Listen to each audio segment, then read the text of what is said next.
Need tickets? Use SeatGeek in the promo code BrewPack. Exactly my channel name is spelled for 20 bucks off your next purchase. Shout out to my patrons. If you want to see your name here, link is down in the description. Alright, what's going on, guys? It's a beautiful day so far. So today we're going to be talking about shortstop Orlando Arcia. It used to be our #1 prospect going into 2016. And since that day, he hasn't been that good, okay? In 4 major league seasons, 243 average, 292 OBP, a 360 slugging, a 652 OPS with a OPS plus 70.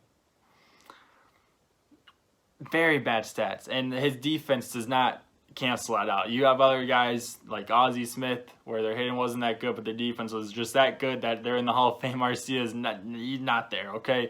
But there is hope for him right now. I know I've been trashing him and slandering him all offseason, but right now there is hope for the guy, okay? Very small sample size, but in 13 play appearances in spring training so far, he's hit 3 home runs with a 385 OBP and a 1538 OPS. Okay, very small sample size, like I said, but this isn't luck, I don't think. I think he changed something up on his swing, all right? It looks different. I'm going to give you guys a side-by-side comparison on your screen. I did not make this side-by-side comparison. I'll put his ad on the screen, and I'll go follow him. All right, cool. Go follow him on Twitter. But anyway, that's who I got it from. Anyway, though, check this video out with the side-by-side comparison. One on the left, obviously, is from spring training this year, and the one on the right is from Pittsburgh last year where he hit a home run. All right, I'll play it for you guys.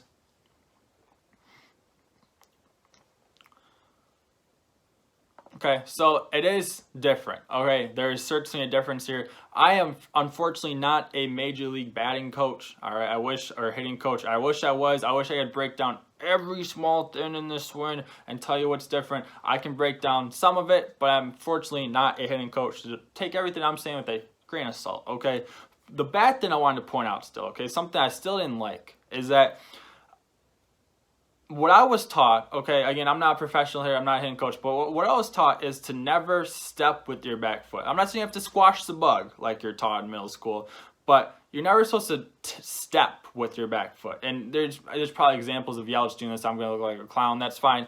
But Arcia in both of these is taking a small step with his back foot. And what I got taught is that you're never, ever supposed to do that. Like, ever, okay? Watch his back foot. See, it's small. It's not like he's taking a step like with his front foot with his back foot. All right, but it does lift up in both of those. Okay, so that's the bad part I wanted to point out with it. All right, again, I'm not a professional hitting coach. Maybe he's still supposed to do that. I don't know. But what I was taught is you're never supposed to take a step with your back foot. But also, though, there are good things with this one, obviously. I think that's why he's hitting so much better, even if it is a very small sample size so far in spring training.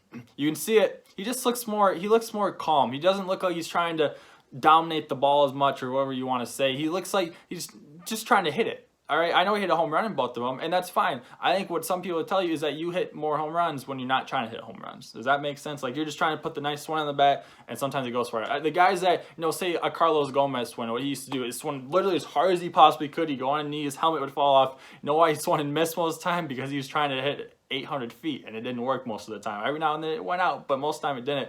Arcia just looks like he's trying to hit it, if that makes sense. So hopefully that makes sense, which is awesome. His hips are different, which again is for the better part. He just, all around, his entire body just looks more calm. He looks like, and the one on the right, he looks like he's trying to put more into the ball, which I feel like he does a lot. We just need Arcia to hit the ball, if that makes sense. Okay, I know it's easy, that's simple talk.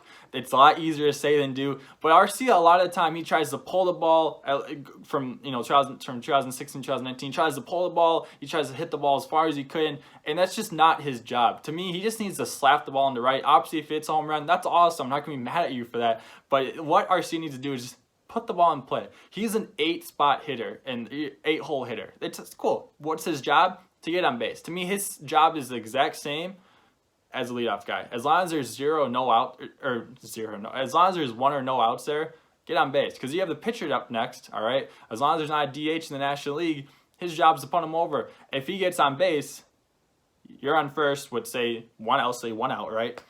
Punt him over. You got a guy in second for most likely low Kane coming up. And then, Yelich, and then obviously go so on and so on. If he gets out, because he tries to hit the ball as far as he can, so he strikes out, he pops it up or whatever. Then you have a guy 2 outs and your pitcher's coming up, boom, and over, right? That sucks. That's horrible. But if you can get a guy Furlow Kane to get on to be in scoring position, obviously that's a big difference. All right, that's obvious talk, a lot easier to say than done. I know that. But Arcia in this one, in this side-by-side comparison, simply looks calmer. He's trying to look like he's trying to put the ball in play more. You can also see his bat. He's trying to swing it harder. Again, he's trying to hit the ball harder, which sometimes it works, like I said, with Gomez. And then this one, he just, left side, more calm, more chill, and that's all we need from him. Arcia needs to learn what his job is out of the 8 spot, and it's not to hit home runs, okay? But Arcia, in this side-by-side comparison, does look very different, which is very good. He actually worked on his swings during the offseason, which is great. The new hitting coach is helping him out too, which again is awesome. If he can keep this up, obviously I don't expect the 1500 OPS to be kept up throughout the season, but if he can just get like what I've been saying, is simple 330 OBP, doesn't even need to have 900 OPS, 330 OBP with his all right defense, that's more than fine with me. I'm cool with that. But if Urias does even better, cool, give it to him. If Arcia starts struggling, Urias still isn't healthy, you got Holt there, you can still play Solgaard there, Jerko can play there. You have many other positions for this, many other guys to play a shortstop position, which is awesome. I feel like Arcia knew when he made the Urias trade, like, hey, bro, oh, shoot, my job's in jeopardy. I got to do a little bit better. It sucks that it took him 3.5 years to realize he has to do a little bit better, but hey, whatever it takes, I guess. We'll see. If Arcia can pan out to be great, I'll shut up. I'll stop slandering him, but we'll see if this keeps up in the regular season against, more major league pitchers. Well, guys, as always, I'm sorry. I wish I was a major league hitting coach where I could break it down a little bit more than that, but I tried my absolute best. So, guys, as always, follow me on Twitter, Instagram, both accounts. Beautiful as always. Go Brewers. I'll see you in my next video.